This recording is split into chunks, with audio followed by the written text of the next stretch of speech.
minutes, ma belle. Bonjour Cécile. Bonjour. Déjà, je vais commencer par te donner un cadeau parce que j'aime bien donner des cadeaux aux gens. Et comme je fais un fil d'Ariane, tu le sais, Oui. peut-être. Voilà, donc en fait, c'est comment... Je l'attrape. Ouais, merci beaucoup. Amandine de The Reunion qui m'a donné. Yes. Ah, mais c'est génial, c'est une marque que je ne connais pas. Donc, Gayamé. Ouais. Canon. Air Booster, c'est parfait, j'en ai hyper besoin. C'est... Complément alimentaire et sérum pour les cheveux. Je mettrai quelque chose dans ce sac après. Ou maintenant. Comme tu veux, ouais, tu peux me le donner C'est toi. maintenant. Alors, Allez. moi, je te donne, et je te dis pour qui je te le donne. Waouh. Je te donne le Band of Books, le carré en soie qu'on a fait avec Virginie Rasmont chez Ben of Sisters. Et il va partir chez ma Mamouze chérie. Super. Notre carré en soie en édition limitée. Magnifique, C'est ouais. de cœur et de sein. Il est super joli, hein. Canon, Ouais. j'aime beaucoup. Je sais pas, peut-être que finalement je vais me le garder. Oui, tu peux, mais il y a des preuves là. Oh merde, ouais, c'est vrai, non, je suis grillée. On Bon. peut t'en trouver un, il y a moyen. Ah, ok. Il en reste un peu.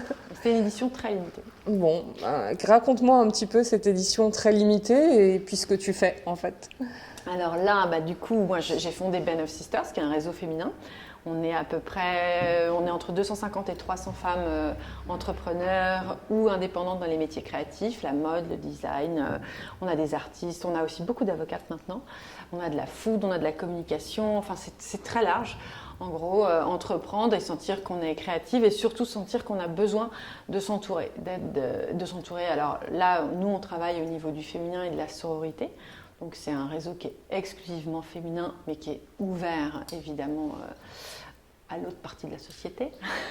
et l'idée, c'est de ne pas être seule, c'est d'avoir des réponses, c'est d'avoir de l'aide, c'est de pouvoir demander, de poser des questions. C'est un réseau professionnel au quotidien, ultra bienveillant et qui existe depuis 8 ans. Parce que, excuse-moi, en fait, je vais, comment dire, faire l'avocat du diable, puisque tu m'as dit qu'il y avait des avocates un petit peu dans ce groupe. Les femmes entre elles, alors j'entends sororité, parfois dans le business, c'est pas les plus tendres entre elles, hein. Ouais, mais je crois que ça change. En fait, je crois que ça a changé et que c'est en train de changer et que justement, en fait, avec des réseaux comme le nôtre, il y a une prise de conscience. Et les filles qui viennent, elles viennent clean, elles savent. Alors après, tu as toujours une ou deux qui se comportent pas très bien, mais ça n'existe. Enfin, c'est rien, quoi. Tu vois, 1 ou 2 sur 300, c'est rien du tout. Et c'est même archi normal finalement. Et ensuite, on a besoin les unes des autres. Et en fait, un réseau de professionnels, tu vois, un réseau de fabricants, ça se partage, un réseau de distributeurs, ça se partage. Le jeu, vraiment, vraiment bien, et ça nous fait... Et les avocates qui viennent, puisque oui, on a de plus en plus d'avocates et ça me fait hyper plaisir, j'adore, elles viennent pour la partie engagement de Ben of Sisters, puisque Ben of Sisters est une communauté que je considère étant très privilégiée. Et du coup, je me suis dit qu'il fallait qu'on s'engage, qu'il fallait qu'on agisse. D'accord. Et, pour ça. Quand tu dis que tu considères que c'est une communauté très privilégiée, est-ce que tu peux développer ? Oui, on est des femmes à majorité blanche, nées en France, éduquées, nées en France dans les années, tu vois, à partir de 70 et jusqu'à... on a des femmes de 60 jusqu'à... On a des très jeunes femmes aussi d'une vingtaine d'années. On a des filles de 6. Mais on est né dans un pays démocratique, on va à l'école, on a beaucoup de liberté et on sait que dans le monde aujourd'hui, c'est pas gagné pour des millions de femmes. D'accord. Donc oui, c'est important pour nous d'agir.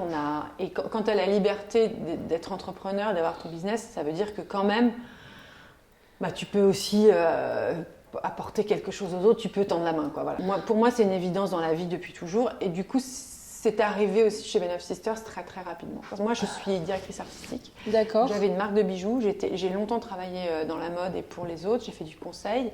Et puis quand j'ai créé ma marque de bijoux précieux, qui s'appelle Cécile, je me suis retrouvée toute seule chez moi, sans équipe, sans argent. Et c'était très dur.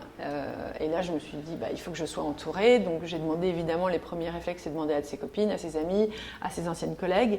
Et puis, en fait, tu fais un dîner féminin. C'était avant MeToo. C'est il y a plus de 8 ans. Et du coup, il y avait un truc, instinctivement, je savais qu'il fallait le faire. Mais je ne pouvais pas parler de féminisme. c'était assez compliqué et en même temps, c'était évident. Et les filles ont suivi, c'est-à-dire qu'au début, on était 10 et très vite, on était 30, 50 et voilà. Donc, je crois que ça n'est pas né par hasard, ça ne s'est pas fait par hasard. Et que c'est mon nez de créatif qui a senti qu'il se passait un truc au niveau du féminin, au niveau de la sororité. Et qu'il fallait, qu'il fallait qu'on se serre les coudes, en fait.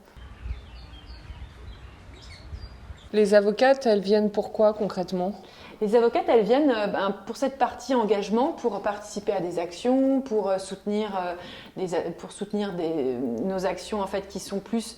dans la partie engagement, on va reverser, on va travailler sur des campagnes de communication, on soutient des causes, on soutient des assos de terrain. Donc aujourd'hui, ça fait envie à plein de femmes d'appartenir à un réseau. La création et les femmes créatives, ça fait aussi envie. Ouais. Et quand tu es avocate, ça te fait du bien, tu vois, d'être dans une communauté qui est un peu différente de la tienne et qui est plus féminine, parce que c'est un métier très masculin, même s'il y a plein de femmes avocates, mais ça reste quand même un truc... Et en plus, elles sont touchées, oui, par nos engagements. Ça t'aurait plu ? Pas du tout. Non. Ah non, pas du tout. Non, parce que moi, je joue pas assez. Je sais pas jouer. Ah ouais ? Je suis trop sincère, je suis trop entière. Est-ce que tu sais déceler les gens autour de toi qui savent jouer ? Oh, je crois, oui. Tu es plutôt du côté de misanthrope que du côté de Célimène ? Mais je sais pas, parce que... Tu n'es pas prête non plus à aller dans un monde de désert et de fuir les êtres humains ? J'adore ça. J'adore ça. Je m'échappe dès que possible. Mais je crois que je pourrais pas tenir trop longtemps. Tu vois. Mais j'en ai besoin. Je m'échappe à la campagne, à 1 heure de Paris. J'ai un jardin. J'ai une maison et un jardin qui m'attendent. Et je me rends compte que en fait, l'énergie, c'est quelque chose dont certaines personnes sont pleines, chargées pour la vie. Et moi, c'est pas le cas. La nature, c'est primordial pour moi. Depuis que je suis toute petite, j'ai eu la chance d'être beaucoup... moi, j'allais dans la Creuse. Donc, je faisais vraiment ce que je voulais. On était en totale liberté là-bas. Tu as vécu dans quel environnement quand tu étais jeune ? Ma mère était dans la fonction publique. Et mon père est ingénieur dans l'informatique. On avait des livres, on était plutôt bien élevés, bien encadrés. On partait en vacances, on est allé à l'école, on a fait des études, on est 2 filles. Et on nous a transmis des valeurs humaines que je trouve, que je trouve bien. Une liberté d'être qui on est aussi. Je dis merci à mes parents. D'accord. C'est quoi être qui on est ?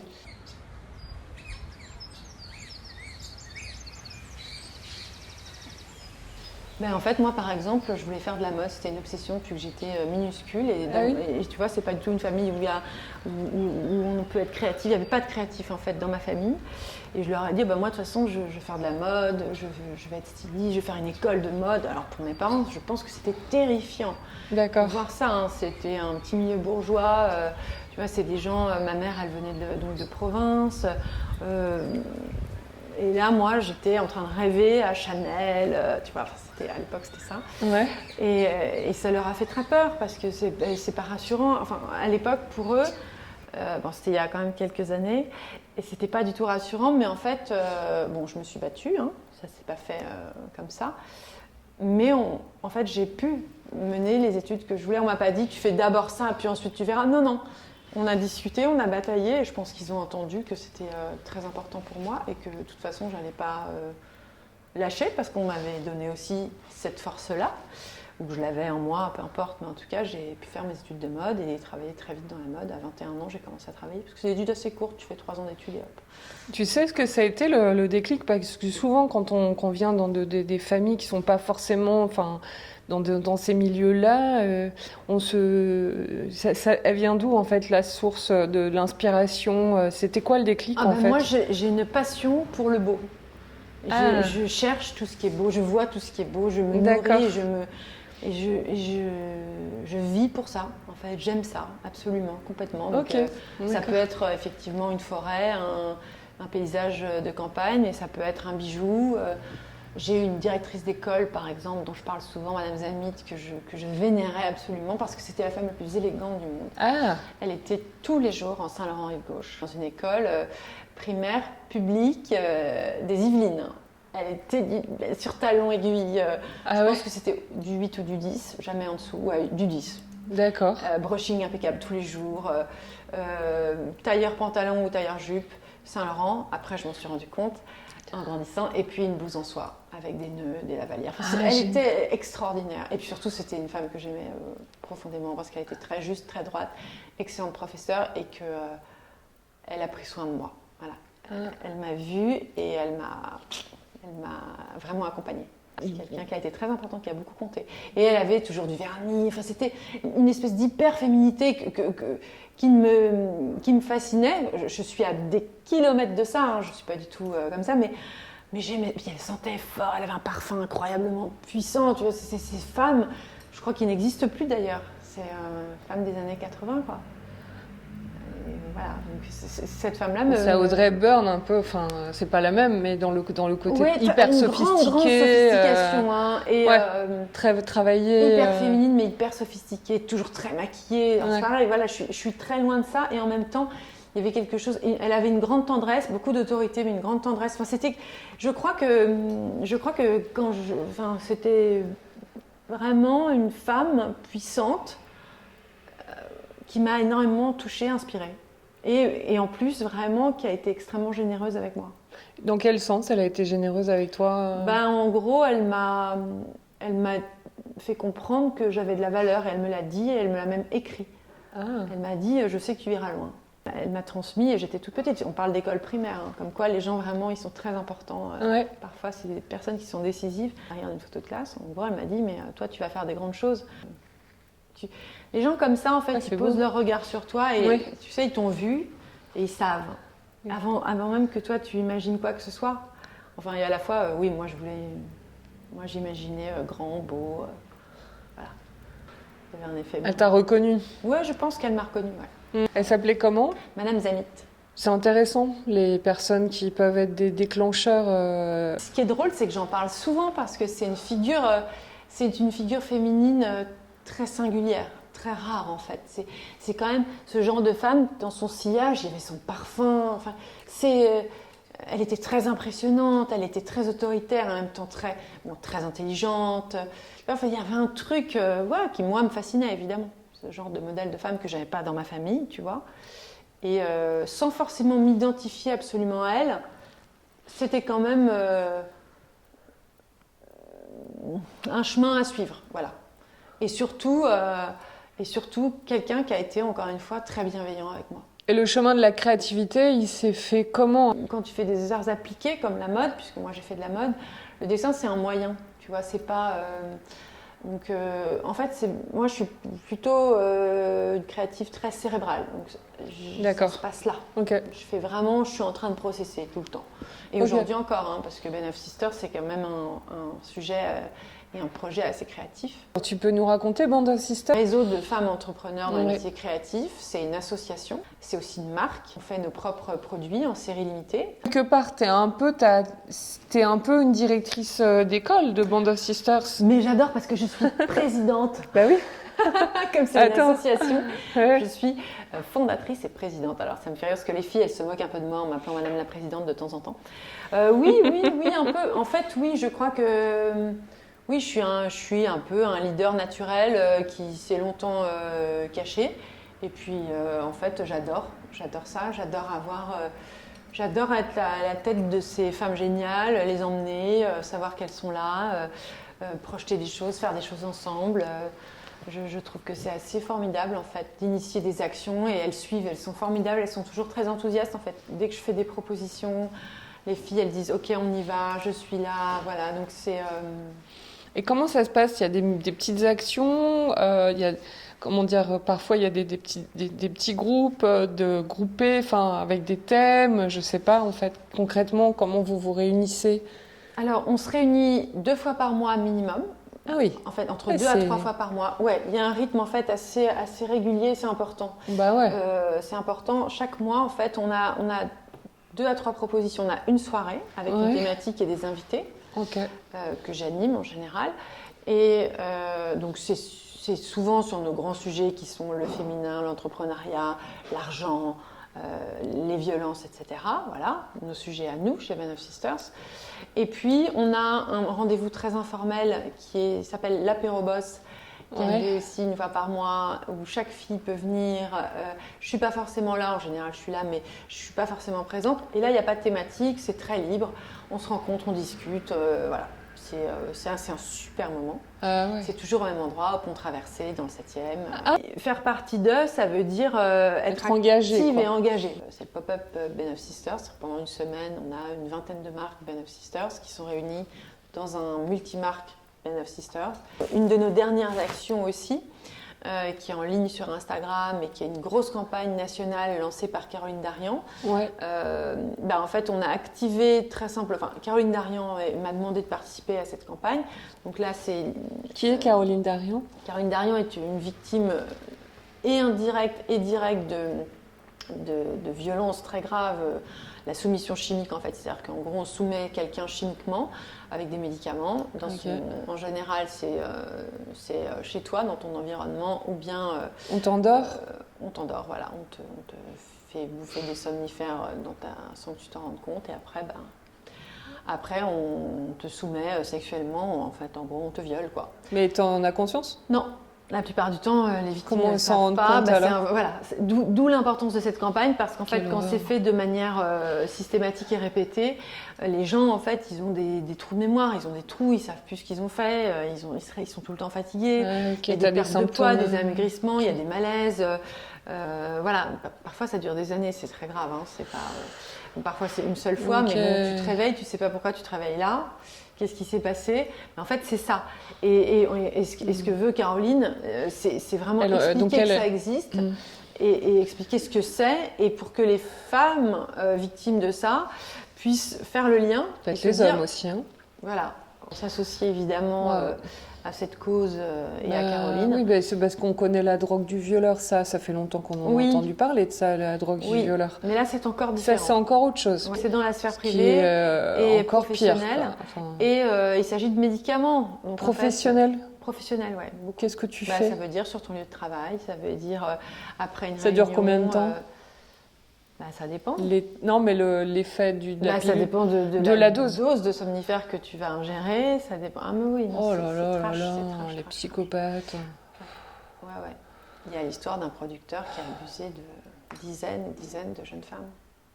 Parce qu'elles ont recoupé après les infos, sachant que ça leur était arrivé. Elle ne se réveille pas chez elle, quoi. Elle ne comprend pas, elle dîne avec lui. Ce que j'entends, c'est que ça bouge quand même. Enfin, les lignes bougent, qu'on commence un peu à parler, à dire des choses, et j'espère que ça va nous mener vers une voie.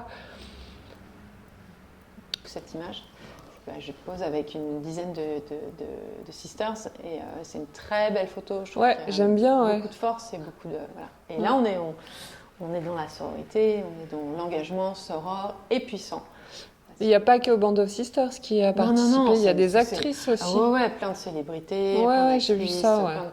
C'est une histoire assez monstrueuse de prostitution par soumission chimique pendant 10 ans quand même d'une femme. Et donc, on parle de, je crois, près de 90 hommes de 22 à 65 ans qui ont abusé de cette femme alors qu'elle dormait, qui payaient régulièrement pour venir abuser de cette femme dans son lit, quoi. On parle de ça, donc il y a un procès énorme c'est la mère de Caroline. C'est son père qui faisait venir d'autres hommes. Qui endormait sa femme pour ensuite la prostituer à qui voulait. Et c'était filmé. C'était filmé. Mais voilà. Donc, il y a un moment, elles sont fortes, ces femmes. Hein. Ah oui, là. Mais de toute façon, les femmes sont très fortes. Ça, on le sait.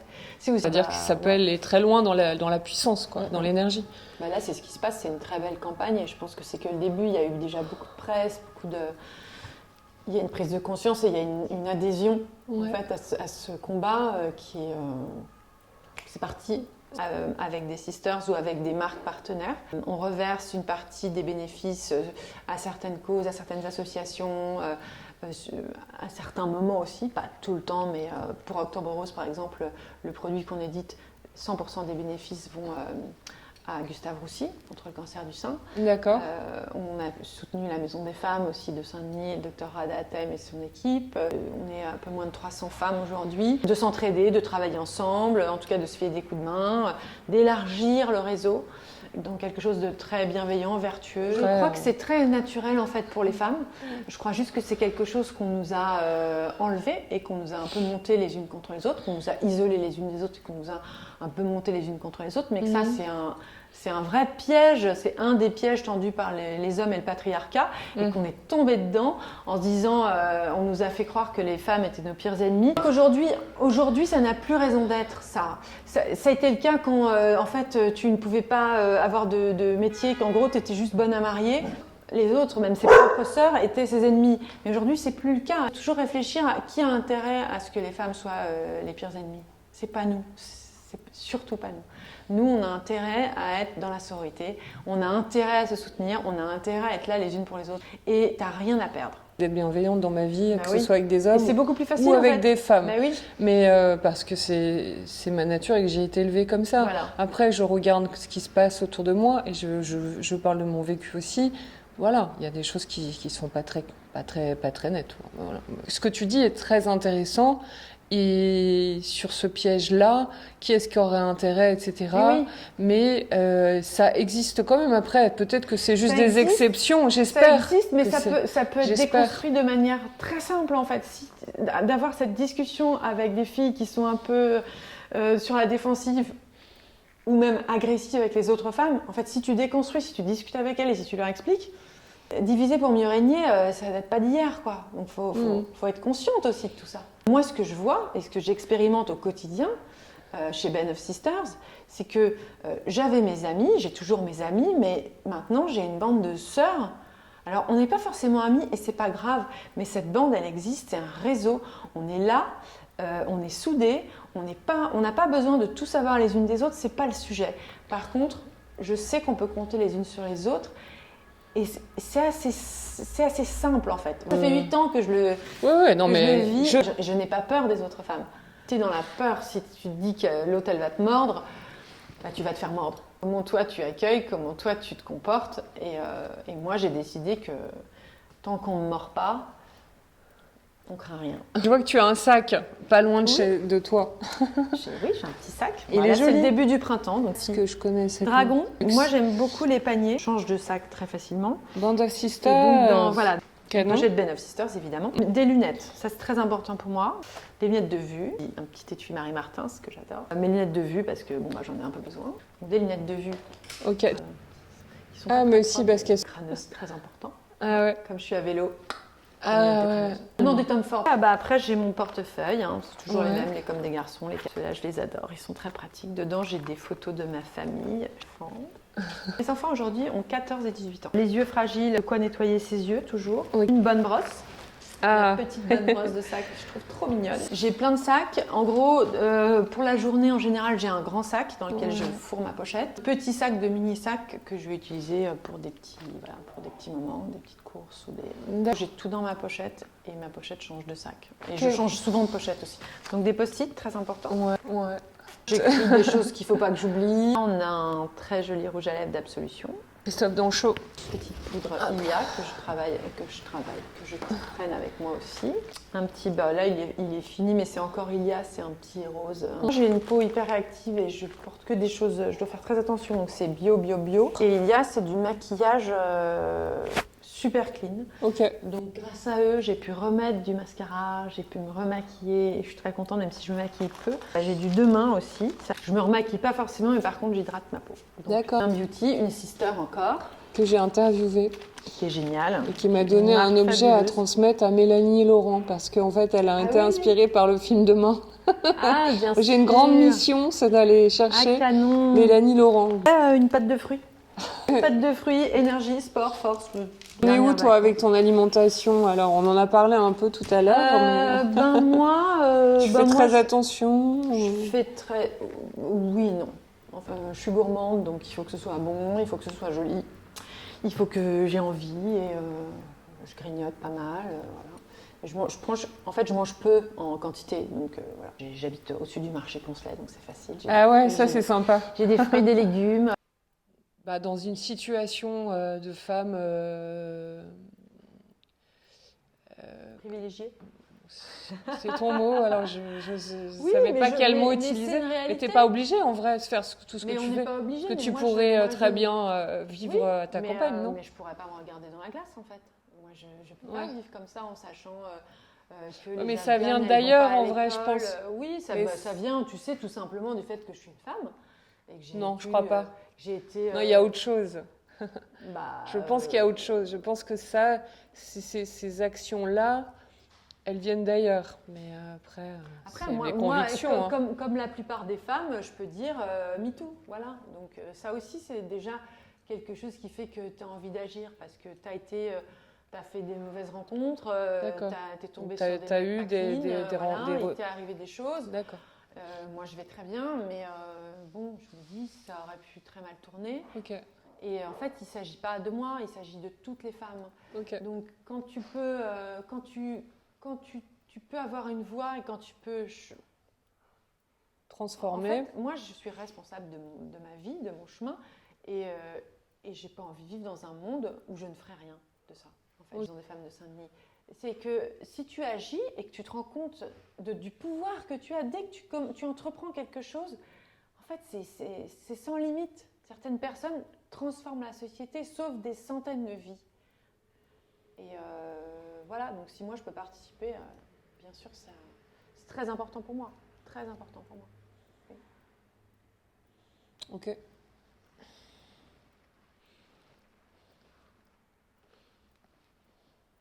J'entends. Merci. J'entends. Donc toi, parce que je sais pas, ça m'interroge tout ça. Toi, tu conseilles de se battre, quoi qu'il arrive, quoi. Même contre les grandes, même quand on est tout petit et qu'il y a des grandes forces devant. Je crois que personne n'est tout petit déjà. Ça, c'est pareil, c'est des choses qu'on veut nous faire croire, mais qu'on n'est pas tout petit. Personne, jamais. Et qu'en fait, on écrit notre vie et que tant que c'est pas fini et tant que tu es vivant, tu peux faire beaucoup de choses, ouais. Et alors, évidemment, hein, encore une fois, je suis consciente de l'environnement dans lequel je vis, du pays dans lequel je vis et de l'époque à laquelle je suis née, évidemment. Mais ça aussi, ça compte. C'est-à-dire que derrière, tu as toute l'histoire du féminin, tu as toute l'histoire de l'humanité. Tu sais ce qu'ont vécu les femmes avant toi, les générations de femmes, ce qu'elles ont sacrifié, ce qu'on leur a fait, ce qu'on les a, comme on les a empêchées de vivre. Moi, ça remonte à mes grands-mères. Mes grands-mères, elles n'ont pas choisi d'avoir ou pas des enfants, elles n'ont pas choisi de se marier ou pas. Bon, bah ça, c'est quand même quelque chose aussi. C'est pas rien, quoi. Okay. C'est pas rien, c'est pas loin. Hein. Et on voit bien de toute façon que les hommes, on voit avec les États-Unis, on voit avec la Pologne, ils veulent nous contrôler. Ils veulent contrôler notre corps, notre sexualité, toujours, c'est comme ça. Donc, à nous de nous battre, oui, dès qu'on a un peu de pouvoir, dès qu'on a un peu de voix, il faut se faire entendre et il faut emmener les autres femmes avec nous, mais il faut emmener les hommes aussi. Et du soutien quand même de ta famille, c'est-à-dire qu'il faut que tout le monde soit ok, quoi. Il faut que tes enfants disent ouais, d'accord, ça me va. Il faut que ton mec te dise bon, c'est bon, vas-y, je suis derrière, je suis pas loin. Et c'est hyper important. Et c'est important pour moi, oui, de sentir qu'ils sont derrière moi, qu'ils sont avec moi. Parce qu'en plus, c'est pas facile tous les jours, franchement. Ok. Mais ils sont mes deux enfants. Je sais qu'ils voient ça, ils regardent ça d'une très belle manière. Qui est énorme en fait et qui est évidente pour eux. En fait, je crois que c'est tellement aligné avec qui je suis que pour les gens qui m'entourent, ça a été très facile, presque plus facile que pour moi. Au début, je me demandais un peu ce que j'étais en train de fabriquer, mais pour mon entourage proche, je crois que c'était assez évident. D'accord. Tu as dit toi-même que tu es une femme privilégiée, donc je suppose que maintenant, dans notre société actuelle, être une femme privilégiée, ça suscite quelques jalousies, parfois, ou voire pire. Et donc, je me demandais comment tu gérais ça, en fait. Enfin, qu'est-ce que tu répondais à ça quand on disait pour toi c'est facile. Je ne réponds pas grand-chose en fait. C'est pas vraiment un sujet pour moi. D'accord. Déjà, je le ressens peu. Ok. C'est quelque chose qu'on me renvoie de manière très maladroite, mais extrêmement rarement. Okay. C'est un non-sujet en fait, parce que je crois que c'est des gens qui Toi, sont ça fragiles. te touche pas? Ah non, ça me touche pas. Je trouve que juste que j'ai affaire à quelqu'un qui comprend rien, et puis voilà. Mais ça c'est pas grave. Encore une fois, moi, si tu sais ce que tu fais, si tu sais où tu es, si tu sais, voilà, moi je suis ok. Hein, je suis pas une bourgeoise qui attend toute la journée. Hein. Je sais d'où je viens, je sais qui je suis, ce que je fais. Je pourrais avoir une vie très différente. Après, tout ce que j'ai, je suis pas née avec. Voilà, c'est ce que je peux dire. Ouais, ok. Je n'ai hérité de rien. D'accord. Je n'hériterai de rien. Ok. Et ça me va très bien. Et donc, en fait, j'ai une liberté que je pense, finalement, je crois que j'ai beaucoup de chance. Parce que j'ai une grande liberté et que ma vie, je la construis chaque jour. Je dessine mon chemin. Vraiment, je crée cette vie. En fait, comme un fil d'Ariane. Ouais, je dessine mon truc. J'ai une chance inouïe, en fait. C'est génial de pouvoir vivre comme je vis. Mais je l'ai choisi. Et ça n'a pas... C'est pas que facile. Voilà. Et faire des choix, c'est difficile parfois. Tu crois qu'on choisit toujours dans la vie? Non, je crois que c'est pour ça que j'estime être privilégiée. Quand tu as le choix, c'est déjà que tu as beaucoup de chance. Non, encore une fois, je serais née la même année en Afghanistan ou en Iran, je choisis quoi? L'exil. Et l'exil, il n'y a rien de pire. Quand c'est possible, ouais, c'est vrai. Je crois qu'il n'y a rien de pire. Et puis, enfin bon, ou alors de survivre, parce que tu es dans la survie en fait. Si tu restes dans ces pays-là en étant femme, tu survis, tu souffres, voilà. Donc mais c'est aussi pour ça qu'il faut, quand tu sais, tu peux pas dire, voilà, quand tu sais, tu peux pas ne rien faire. Enfin, moi je pense ça. Okay. Et aujourd'hui on sait beaucoup de choses. Donc on fait. Et ça fait du bien. Si tu supportes pas ce que tu sais qui existe, bah, il faut tenter d'agir. De changer, ouais. Il faut agir et tenter de changer les choses. Voilà. Ok. Très bien. Écoute Cécile, j'espère qu'on va bientôt se revoir alors. Ah bah évidemment, tu vas venir nous voir chez Valaxistance. On échangera sur ces différents sujets qui animent. Merci à toi. Et qui vibrent surtout. Et vive les cercles vertueux. Ouais. Et vive la sororité surtout. Et la beauté. Vive les femmes merveilleuses de ce monde. Et les hommes qui sont avec nous. Ouais, aussi, quand même. Oui, moi j'adore les hommes. J'aime juste pas les hommes violents et dominants. Ouais, je suis d'accord. Un homme puissant n'est pas forcément un homme dominant. Voilà. Et comme une femme puissante. Alors, vive la puissance. Bah oui, moi j'adore ça. Moi j'aime l'énergie. Moi je suis une femme puissante. Voilà. J'ai pas peur de le dire. J'aime ça. Ok. Merci Cécile. Merci à toi. À bientôt.